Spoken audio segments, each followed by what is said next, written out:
नमस्कार साथीहरू, बीबीएस पढ्ने घरमा आजको न्यू सेसनमा हामी उपस्थित भइसकेका छौं। आज हामी बीबीएस थर्ड इयर अन्तर्गतको बिजनेस ल भन्ने सब्जेक्टको अभिकरण सम्बन्धी करार यानी कि कन्ट्र्याक्ट अफ एजेन्सी भन्ने च्याप्टर पढ्ने छौं र यो इम्पोर्टेन्ट पनि च्याप्टर रहेको छ। एकदमै 10 मार्क्सको लागि सोधिने प्रश्नहरु रहेको छ र हामी चाहिँ बेसिक टु एडभान्स कन्सेप्टहरु बुझ्ने छौं है त साथीहरु। ओके, अभिकरण भन्ने चाहिँ एजेन्सी भनेको के हो त? अभिकरण भन्ने शब्द चाहिँ दुई व्यक्तिहरु बीचको यस्तो सम्बन्धलाई जनाउँछ जहाँ एक व्यक्ति अर्को व्यक्तिको तर्फबाट उसका लागि काम गर्न वा प्रतिनिधित्व गर्नका लागि नियुक्ति भएको वा अधिकार पाएको हुन्छ। बुझ्नुभयो साथीहरु? अर्को के छ अरे, अभिकरणको करारमा जसले अर्को व्यक्तिलाई नियुक्ति गर्दछ त्यसलाई प्रधान र जुन व्यक्ति नियुक्त भएको हुन्छ त्यसलाई अभिकर्ता भनिन्छ। अभिकरण भनेको प्रधान र अभिकर्ता बीचको करार हो। बुझ्नुभयो नि साथीहरु? अब हामी चाहिँ देवानी संहिता 2074 अन्तर्गतको दफा 591 मा एजेन्सी सम्बन्धी करारको व्यवस्था गरिएको छ। त्यो परिभाषालाई हामी सरसर्ती बुझ्छौं। यहाँ चाहिँ के छ, कुनै व्यक्तिलाई आफ्नो व्यक्तिगत दक्षता सिप सम्बन्धित विषयमा बाहेक आफ्नो तर्फबाट कुनै कार्य गर्न वा प्रतिनिधि भई व्यवसाय सञ्चालन गर्न वा तेस्रो व्यक्तिसँग कुनै कारोबार गर्न वा त्यस्तो व्यक्ति समक्ष आफ्नो प्रतिनिधित्व गर्न वा प्रतिनिधि नियुक्त गर्ने व्यक्ति र तेस्रो व्यक्ति बीच कुनै किसिमको सम्बन्ध स्थापित गर्न कसैलाई प्रतिनिधि नियुक्त गर्न सक्नेछ। यसरी प्रतिनिधि नियुक्त भएकोमा एजेन्सी सम्बन्धी करार भएको मानिनेछ। कुनमा व्यवस्था गरिएको छ? देवानी संहिता 2074 को दफा 591 मा एजेन्सी सम्बन्धी करारको व्यवस्था गरिएको छ। हामीलाई यो एजेन्सी सम्बन्धी करारको परिभाषा दिनुहोस् भनेर 2 मार्क्सको आउन सक्छ। यो चाहिँ लङ भएन के रे, तर चाहिँ कानुनी विषय कुराहरुलाई दफा खोलाएर लेख्दाखेरि अझ प्रभावकारी एन्सर हुन जान्छ। यो भन्दा धेरै नै इम्पोर्टेन्ट के छ साथीहरु, अर्को रहेको छ यहाँ हामी अभिकर्ताका कर्तव्यहरु। अभिकर्ता भनेको एजेन्ट भयो है। यो अभिकर्तामा चाहिँ अब अभिकर्ताले हामी जुन मान्छे पनि भए पनि एउटा कर्तव्य हुन्छ, एउटा अधिकार हुन्छ है। अब कर्तव्य पालना गर्दै गर्दाखेरि अरूको कर्तव्य चाहिँ हुँदै गर्दाखेरि अरूको अधिकारको हनन पनि गर्नु हुँदैन। त्यो चाहिँ विशेष ध्यान दिनुपर्छ है त साथीहरु। अभिकर्ताका कर्तव्यहरु भनेर चाहिँ हाम्रो दिएको छ। यो च्याप्टरमा अभिकर्ताका कर्तव्यहरु पनि दिएको छ हैन। अनि अर्को के छ भनेपछि हाम्रो यो प्रधान व्यक्तिका कर्तव्यहरु अधिकारहरु पनि दिएको छ। यो च्याप्टरबाट सबैभन्दा इम्पोर्टेन्ट जहाँसम्म मलाई लाग्छ यो वर्ष 2082 सालमा पनि सोध्छ होला है साथीहरु। यो पढेरै जानु होला। के थाहा फ्याट्ट क्वेशन सोधिहाल्यो भने त के लेखम के लेखम भन्ने हुन्छ नि त। आफूसँग ज्ञान दक्षता बढाएर गइयो भने त जस्तोसुकै प्रश्न सोधे पनि हामीलाई केही टाउको दुखाइ हुने कुरा भएन। हुन्छ त साथीहरु, अब चाहिँ सुरु गरौँ है त। अभिकर्ताका कर्तव्यहरु, ड्युटीज अफ एजेन्ट। अभिकर्ताले के कर्तव्यहरु पालना गर्नै पर्ने हुने गर्छ त? एउटा फर्स्ट पोइन्ट रहेको छ, प्रधान व्यक्तिले दिएको निर्देशनहरु पालना गर्नुपर्ने। जुन चाहिँ प्रधान व्यक्ति, जुन प्रिन्सिपल हुन्छ, त्यो प्रिन्सिपलले दिएको चाहिँ के आदेशहरु छ त्यसलाई चाहिँ एनी हाउ फलो गर्नुपर्ने हुन्छ। अनि उचित सावधानी तथा सतर्कताका साथ कार्य गर्नुपर्ने। अब हामीले हेलचक्राइ गरेर काम गर्नु भएन नि त साथीहरु। हामीले जति सक्दो कामलाई आफ्नो काम होस् या अरूको काम होस्, सानैदेखि राम्रो तवरले सावधानीका साथ काम गर्यौं भने भविष्यमा अरूको काम गर्दाखेरि पनि हामी सफल हुन्छौं र आफ्नो काम गर्दाखेरि पनि अथवा व्यवसाय सञ्चालन गर्दाखेरि पनि हामी सफल हुन्छौं।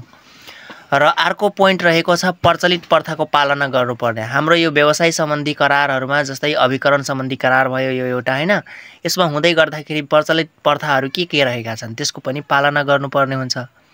र चौथो पोइन्ट रहेको छ, कारोबारको हरहिसाब उचित तवरले राख्नुपर्ने र प्रधान व्यक्तिले मागेको बखत सो हरहिसाब निज समक्ष पेश गर्नुपर्ने। अब हामीले कारोबारको हिसाबले चाहिँ हिनामिना गर्न भएन, एकदम प्रभावकारी ढंगले राख्न पर्यो। र जो प्रधान व्यक्ति हुन्छ त्यसले यदि कुनै कारणवश ल हरहिसाब कति भएको छ भनेर माग्यो भने त हामीले त्यसलाई के गर्नु पर्यो, हरहिसाब पनि त मागेको बखत त देखाउनु पर्यो नि त कति नाफा कति घाटा कसको के भइरह भन्ने कुरा। र अर्को अभिकर्ताका कर्तव्यहरूमा 5औं पोइन्ट रहेको छ आपतकालीन अवस्थामा प्रधान व्यक्तिलाई सूचना दिनुपर्ने। कुनै आपतकालीन अवस्था हुन सक्छ, त्यस्तो अवस्थामा प्रधान व्यक्तिलाई ल है भनेर यस्तो यस्तो भयो भनेर हामीले सूचना दिन पर्यो। र अर्को पोइन्ट रहेको छ आफ्नो खाता वा हिसाबमा कारोबार गर्न हुने। आफ्नो व्यक्तिगत खाता हुन्छ, हिसाब हुन्छ, त्यसमा चाहिँ व्यवसायको कारोबार गर्न थाल्यो भने त हामीलाई नराम्रो हुन्छ नि त। यसो आफै पनि सोच्नु साथीहरू। अनि अर्को के छ 7औं पोइन्टमा रहेको छ अभिकरण अन्तर्गतको व्यवसायबाट गोप्य नाफा कमाउन नहुने। अभिकरणबाट चाहिँ व्यवसाय भएको हुन्छ, त्यसमा चाहिँ आफ्नो मनमानी तरिकाले गोप्य नाफा कमाउन हुनु हुँदैन। र आफ्नो अधिकार अर्को पोइन्ट लास्ट पोइन्ट रहेको छ आफ्नो अधिकार प्रत्यायोजन गर्न नहुने।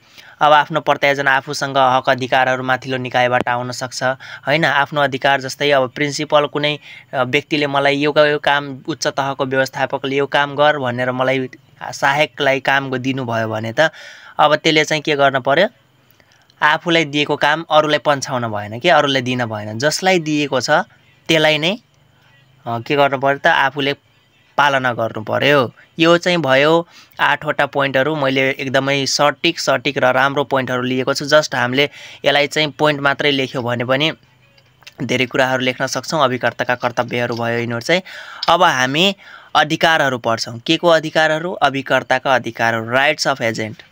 एकदमै सजिलो रहेको छ साथीहरू। यस पनि एउटा फर्स्ट बुलेट रहेको छ पारिश्रमिक प्राप्त गर्ने अधिकार। हामीले काम गर्दै गर्दाखेरि हामीलाई काम बापतको पारिश्रमिक पाउनु पर्ने हुन्छ।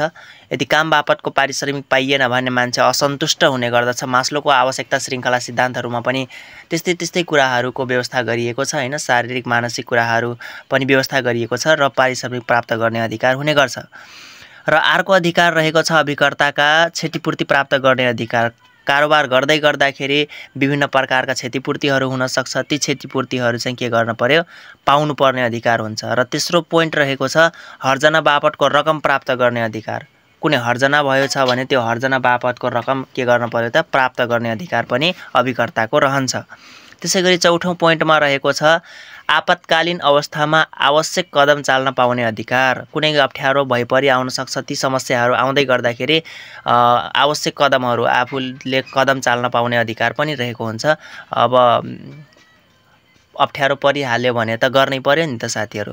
अनि 5औंमा रहेको छ प्रत्यायोजित अधिकारभित्र रही स्वविवेकको प्रयोग गर्न सक्ने अधिकार। कसैले चाहिँ कुनै माथिल्लो निकायबाट हामीलाई यो काम गर्नु भनेर आदेश आयो र त्यो अधिकारभित्र आफ्नो अधिकार क्षेत्रभित्र रही आफ्नो दिमागले स्वविवेकले प्रयोग गरेर चाहिँ राम्रो संस्थाको हित हुने कामका लागि चाहिँ काम गर्न पर्यो है त साथीहरू। र 6औं बुलेटमा रहेको छ जिम्मामा राख्ने सम्बन्धी अधिकार। अब यो जिम्मामा राख्ने सम्बन्धी अधिकार भएपछि जस्तै तेस्रो पक्ष हुन्छ नि, त्यो तेस्रो पक्षको जिम्मामा हुन सक्छ है। त्यो जो पाए त्यहीलाई चाहिँ हुनु हुँदैन। यो प्रधान व्यक्ति हुन्छ, त्यसलाई चाहिँ विशेष गरेर चाहिँ महत्त्व मान्ने गरिन्छ, त्यसलाई चाहिँ हामीले जिम्मामा दिने गर्दछौँ है त साथीहरू। ओके साथीहरू, हामी आज के पढ्यौँ? अभिकरण सम्बन्धी करारका परिचयहरू पढ्यौँ र हामीले एकदमै इम्पोर्टेन्ट भनेको अभिकर्ताका अधिकार र कर्तव्यहरूको बारेमा पनि अध्ययन गऱ्यौँ। अब चाहिँ हामी यो च्याप्टर अन्तर्गतको एउटा मात्र टपिक रहेको छ जुन चाहिँ प्रधान व्यक्तिका कर्तव्य र अधिकारहरू रहेको छ। त्यो प्रधान व्यक्तिका अधिकार र कर्तव्यहरूको भिडियो हामी अर्को सेसनमा ल्याउने नै छौँ। एकदम इम्पोर्टेन्ट रहेको छ। हजुरहरूले पनि तयारी गर्दै गर्नुहोला। आजको भिडियोबाट हामी छुट्टिन्छौँ। हस्त नमस्कार।